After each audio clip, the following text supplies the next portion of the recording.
You notice it?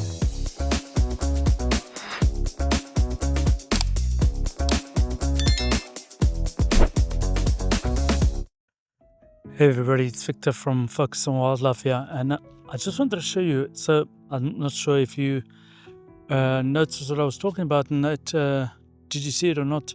Kind of footage. So basically, what I wanted to talk to you about is probably the thing that makes the most difference to your photography, no matter what you're doing. And I've heard a lot of people speak about luck and about having the opportunity to photograph stuff, and the opportunity is definitely there. Luck, sometimes you make it yourself. So one of the things that puts people apart from others, and the reason why a lot of people say, oh, I'll never be able to do that. They look at some photos and they say, that's amazing, but I'll never get to that standard. And one of the reasons is knowing what comes next. And knowing what comes next is probably the biggest thing in photography right now, in wildlife photography. In other things, there's different rules and there's different things that people look out for. But in wildlife photography, one of the biggest things is what comes next. So let's take a look at these ducks. There was actually two ducks. And the birds start like flipping the water to themselves and over themselves, and they start wetting themselves and wetting their back. They're bathing, right? But what happens when they throw the water on their back? Soon after that, you get them standing up and flapping their wings. So being ready for that shot is knowing what comes next.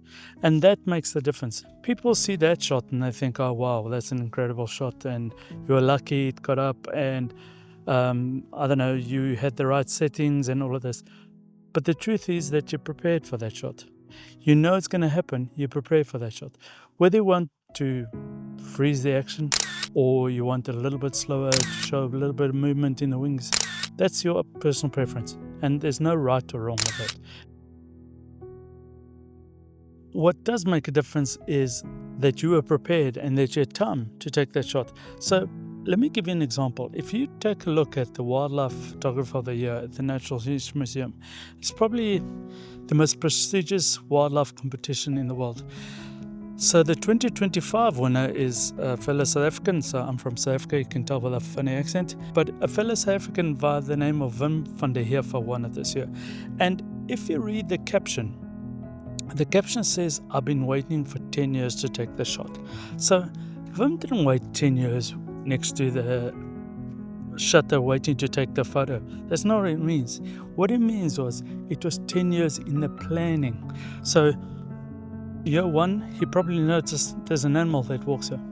That's probably as much as it went. Year two, year three, he probably noticed, oh, I know this animal keeps on walking here and I'm going to find out what it is. And he found out it was a brown hyena, which in Africa is pretty difficult to come by. So this is a great animal.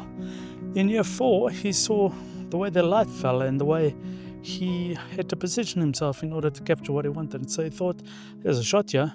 And year 6 and 7, maybe he had the first opportunity to try it. And he probably tried it for a couple of years and failed. In year 10, which is what he means, is when he got the shot that he managed to win the Wildlife Photographer of the Year with. And so sometimes that's what it takes, is that planning. So a simple thing like these ducks, right, goes to show you that it wasn't luck. It wasn't a fluke. It wasn't by accident that Wim, for example, got the shot. It was a little bit like these ducks. So you know it's going to happen and you anticipate what's going to happen and you prepare yourself for that shot. It is probably the reason, or one of the biggest reasons people will go with others on safari and on tours and on trips. And it is because they like-minded people. So, for example, when they say F stop, you don't get the blank look like you might get at home. So they like traveling with like-minded people. They learn from each other. Everybody learns from everybody else. There's nobody that knows everything. You learn from each other, which is awesome. And you learn from the guide. So the guide hopefully has been doing this for many years has been to the same place for many years, has had the opportunity to study the animals and the wildlife for many years, and so can provide you with a little bit of a shortcut as to how to prepare for certain shots. So this happens in wildlife everywhere, and it is probably, along with opportunity, I would say, the most important thing in wildlife photography. So to give an example, let me give you other examples, and I'll show you some photos that I've taken because I know what to expect and what's coming next. A fox, when a fox, or vixen in this case, goes out and hunts, whether she comes back with food or without food, it doesn't really matter. The little ones will go around her mouth as soon as she gets within range, and they will look for food around her mouth. What happens is you get them looking up because they're smaller, obviously. So you get them looking up. So you get these tender moments, and they make it look like appreciation and admiration, all that kind of stuff. But the truth is, they're looking for food around the edges of her mouth. When you go on safari with somebody from Africa who's been there many times and who's done this a few times, they will tell you that, for example, lions, mostly lions are lazy, so they lie around quite a lot, and lions, most of the pack is made of lionesses. So when lionesses lie around, when a male lion enters the group of them lying around, they will sit up and they will acknowledge him, and then you will get these head bumps. And these head bumps are photos that you're looking for, and they're photos that you're prepared for, because you know it's going to happen. When a giraffe drinks, here's one from Botswana. So when a giraffe drinks, it drinks with its neck way down, and it's got a big long neck. When it picks its head up, it flicks the water. So you get these like arches and these amazing waterways. You know it's going to happen, so prepare for it. It's not luck. Try and follow it. You can't. It's too fast, it happens too quickly. If you're lucky, you might get a couple of trips in your shot. But if you plan for it, you've got a couple of frames worth of the shot. So I wanted to take this time, and I want to bore you with this. I'm just in a local park, so this can be done anywhere. And this is a little local park down the road from me. It's got a pond, and that's where I played with the ducks.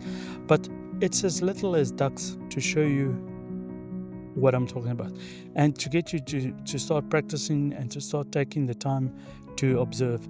That is the biggest thing by far, is take your time, slow everything down, observe, and you get the amazing shots. Why photographers want to stay at a kill for longer is because the animals start acting differently to when you approach. When you approach, they realize you're coming, and they might stand up and they might look at you a little bit different.